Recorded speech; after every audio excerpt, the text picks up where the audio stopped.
Viewers, you join me at the Faithless Forum, which has actually just concluded, and I am delighted to be joined by none other than the mighty Rationality Rules.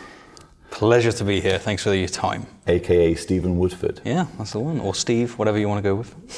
So, yeah, it's been quite some event, hasn't it? Quite intense, lots of subjects covered. Is your brain scrambled egg at this point? Yes, helps with jet lag, right? I think you came the furthest, actually. I did. Yes. I won that competition. Well, I'm not salty about that at all. No, it's been really, really good. Could have done with more sleep. Yeah. They started some of the events at 8 a.m. That's not intelligent design. But other than that, yeah, it's been fantastic. Networking with people, meeting people, doing things like this, hearing people's stories.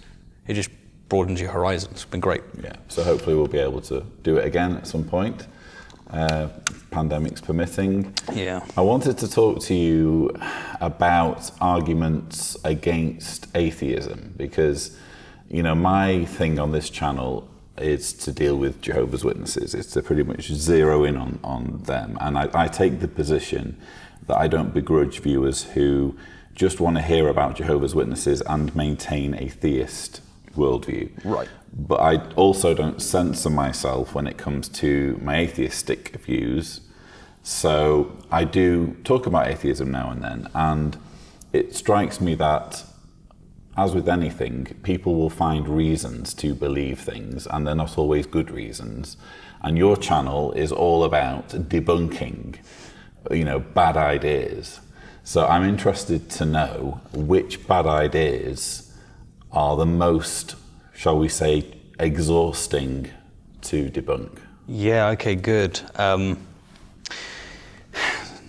So I've said this before, and I just think that William Paley's watchmaker analogy is the best argument that theism has ever had. And then when you try and deconstruct why that is, it comes down to a couple of factors, and you'll recognize this in some of the arguments that are used. This happens in Kalam literature as well. When theists use arguments that are intuitive, such as, you know, the teleology, we're designed like this. It takes a lot of effort, a lot of time to be able to unpack that. It requires actually knowing something about evolution to be able to unpack that. And by the way, this is an argument that Jehovah's Witness propaganda repeatedly appeals to. Yes. So look at the brain, look at how amazingly complicated it is and how many functions it performs, etc. Yeah. And then, especially when I've had my experiences talking with Jehovah's Witnesses, they have been, by the Watchtower, conditioned to absolutely not understand what evolution by natural selection is. And so the police are after you at this point. And the police are well after me at this point. It's good stuff. Yeah, so having experienced conversations with Jehovah's Witnesses, I used to invite them in quite a lot. It was good fun. They don't knock my door anymore. What we would do is, well, it would become quite obvious quite quickly that they had been conditioned by, there is so much noise outside, but they would be conditioned as to think that evolution is something that it's not.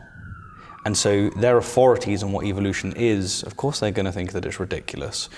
That's another hurdle that you have if you're going to try and show them that no, natural selection does account for complexity in nature. You know, this is done. This is why the rest of the world, why most Christians accept evolution by natural selection.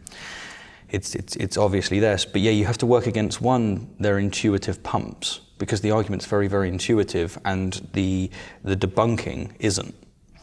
And two, you have to work against a tremendous amount of propaganda. And so, yeah, talking with Jehovah's Witnesses, with people that follow Islam, Muslims, they are very, very hard to get to because of that combination. Intuitive arguments and then genuinely not understanding their opposition. And you're already wading against the tide of cognitive dissonance, aren't you? Yeah. So you have on the one hand this argument in the watchmaker analogy, or let's say appealing to complexity, that's really easy to roll off the tongue and doesn't require any real explanation. Nope. And on the other hand, you have the logic and reason that's required to dismantle it, which requires more than just a few syllables. Yeah, of course. Like if you just swing in and you say, look, we know that complexity comes from an intelligence. You know, we see this with cars, with watches, with the equipment that we're using. You're obviously mega complex. done. It's almost like a Gish gallop. You just put it down and then you go. If you actually want to address that properly, you're going to have to swing in and say, actually, we have this thing called genetic mutations. When we reproduce, already you're going to lose some people. When we reproduce, it doesn't do so completely successfully. You get errors, and then those errors, whether or not they're good or bad, is dictated by the environment, and the environment obviously isn't conscious. And like people so the psychology that's working here is, well, hang on, this is all taking a bit of a while to explain, and he looks maybe a bit flustered in trying to get the words right, and therefore he must be wrong. So I can just dismiss all this. And also, you wouldn't want me to be right, because if you've got a God, then it could be part of your worldview, and like losing something that's important to your worldview, such as God, it's devastating. You're going to fight against it, at least subconsciously. It's true of everybody and all their beliefs, but like it's obviously going to be the case for theists that they don't want that. And yeah, it's fighting the cognitive part is very, very difficult. I'm really impressed that you have kind of embraced this passion for philosophy, because from my own perspective, I have tried to kind of become a little bit conversant. I'm going to be honest, you did a fantastic presentation before, but some of it was like, okay, my brain is actively disengaging from some of this. It's complicated, and I think one of the problems I have when it comes to engaging with philosophy is that, the best you can really get to with philosophy is deism. Would that be fair?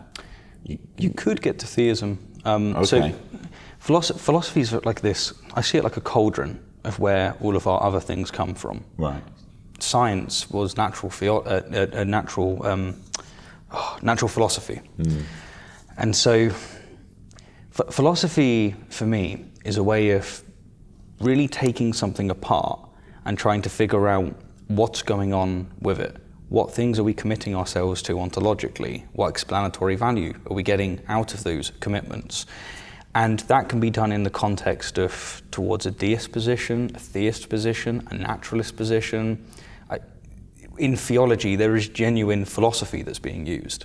And so I'd say that it depends really. Like, I think you could definitely argue that you can use philosophy towards a specific type of theology as well, even specifically Christianity. Okay, well, let's drill down a little bit, because I'm fascinated to learn more about this. So when I hear most philosophers, that they're arguing for the existence of God, and around the existence of God, they can hang all of these extra arguments. God exists, therefore he has the right to, tell us to do X, Y, Z. And, for me, coming from a fundamentalist background, it's not purely a matter of does God exist, it's which God exists. And what specific things does this God want us to do in order to please him, her, or it? So for me, when I hear philosophers talking in defense of theism, nothing that they're telling me supports the idea of even if God were to exist, why this God, why a particular God of any given religion, let's say Yahweh, why Yahweh exists. Does that make sense? No, I see what you're saying. There's a couple of ways to approach it. First of all, depending on the arguments that they employ, they are going to get out of it, they would argue, certain attributes. So people that push on the Kalam, they think that when you, in the act of substantiating the premises, this is some people that are proponents, in the act of substantiating those premises, for instance, you would say that only something that is really, really powerful doesn't need a cause. Let's just say that's the way you're going to argue for it. You've kind of got something for a God there. A God is described as something that's all-powerful. You might want to say that without free will, there's no reason for it to happen. Like there's a lot to unpack here. Obviously, I don't accept them, but the theist might. Well, that means that it's all-powerful and it has free will. It's got a couple of the attributes. So you're starting to see a description along the lines of the Abrahamic God. Now, I haven't seen any argument, and I think this pertains to what you were saying there, that will get you straight to Christianity. That will get you straight to Catholicism. That will get you straight to Sunni Islam. I don't think it works like that. I think that's what I mean. Is that, how do you link all of them together to arrive at that destination? What you'll get is, take like, again, cosmological argument. there's some good philosophy being used, and there's some really interesting things that we're genuinely agnostic about. Most people are, like causal finitism is an interesting thesis to be put on the table. They will take this and get to God. They would call it God, I wouldn't, but they would think that it's got necessarily certain attributes. And at that point, they will have to then additionally give something for Jesus resurrecting. They can't just pin it on top. They're not going to get it from that argument alone. And the theologians will say that. The problem is that the arguments that are taken seriously in the literature are never these ones that are very specific about Muhammad, about Jesus. They're not at all. And then when you're trying to combine that with the good philosophy, the good theology, I think they have a real problem. It just doesn't work very well. First cause argument used by theists, or by Christians, very much Christians at the moment. That gets you to this single, powerful, all-knowing being, they would say, and then they need to square that with the Trinity. Okay, now you have to split into three. Good luck with that. And the arguments that have been put forward for that, Rob Coons has done some, for instance. I think they're terrible. So yeah, I mean. Let's think about it in terms of Scooby-Doo. Okay.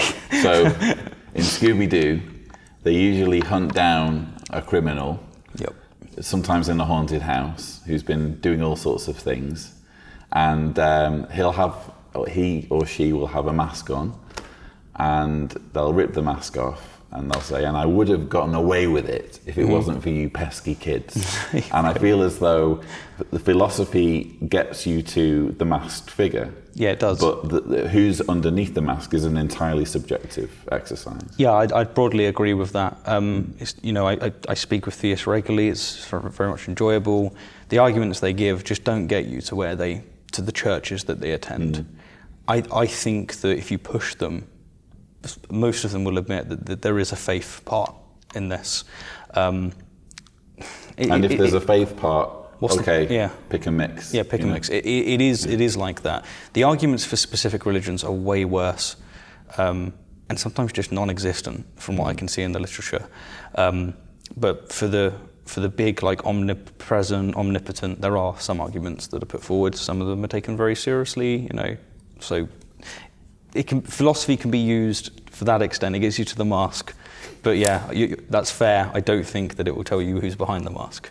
Can we just register this victory for Lloyd Evans against Rationality rules? Good game. But no, I really appreciate the fact that there are channels like yours, because I struggle sometimes to engage philosophically, that doesn't mean others don't. And I think this is a really important conversation to have, and I do enjoy watching you grapple certain subjects. I don't know to what extent you keep an eye on what's going on with cults, but I feel as though the whole issue of apostasy and cults is almost like in real time the harm that religion's doing. Because we have the philosophical question of whether God exists, and then we have the actual boots on the ground situation of what these ideas are doing. Yeah, it's almost like you're dealing with the surface level, whereas I'm dealing with the roots. You're several floors up in the executive suite. See, I'd put myself on I'm in the low mail down. room. Yeah. You're where it's all hectic, where you've got the cult-like behaviour, the actual homophobia, the actual bigotry, the actual misrepresentation of science and stuff. Whereas I'm I'd say the lower floor. I'm trying to figure out down here, where did this go wrong? These are complicated discussions, but they're important discussions, and hopefully by operating in our different but related spheres, we're giving people a resource. No, absolutely, all the voices are needed, and that's one of the best things being here, right? You get to meet all these people with all these different voices, all these different perspectives, and that's what you need. That's what people that are either needing help with their faith or leaving their faith, they need different people. They might need someone that ridicules, that's a Christopher Hitchens. They might need someone that's just always respectful. Joe Schmidt's an example of this, right? They might need someone that can deal with the specifics of cults. You're there, Owen's there. There's all of this. But together, hopefully, we're working as a team. Absolutely. Well, I've got huge admiration for you. It's a privilege to meet you in person. Absolutely. Keep up the great work. And yes, check out his channel. You're all subscribed to it anyway. No, thanks for having me. I appreciate it, and keep doing what you're doing. I'll do my very best. Great stuff, yeah. So viewers, that's all we have time for. Don't forget to subscribe to the Lloyd Evans channel for more such videos. And as always, thank you for watching.